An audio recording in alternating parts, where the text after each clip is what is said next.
Okay, so I need to make something very, very clear. The problem that we are having has nothing to do with the stimulus checks themselves. The stimulus checks are not the problem when we examine or try to figure out why we are not seeing any progress really when it comes to economic stimulus.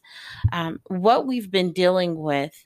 Well, before we get into what we've been dealing with, let me be fair, right? I don't really, I'm not going to say I don't make an effort to be fair because you always want to be fair, right?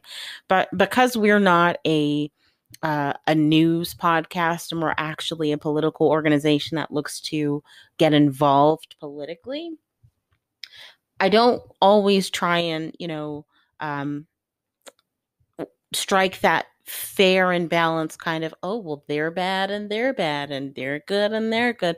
Because that's not always the case. In most cases, there is someone who was wrong and there is somebody who was right, right? But let me be fair here. Let me strike that tone of fairness by saying that both the parties, the Democrats and the Republicans, when you look at stimulus checks for taxpayers, they actually they appear to agree. Okay. We're going to talk a little bit in depth in just a while about how the appearance isn't exactly what's going on.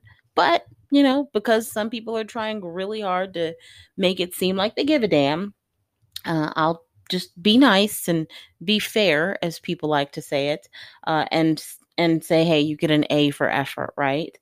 Um, but if you want to be very specific, if you want to be very specific and look at the Republicans, it's actually Donald Trump who is demonstrating a high level of favorability when it comes to pushing out those second stimulus checks.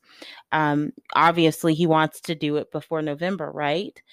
But again, before we continue, before we start talking about stimulus checks and answering the question of are we going to get one, I want to make it clear that stimulus checks are not the problem.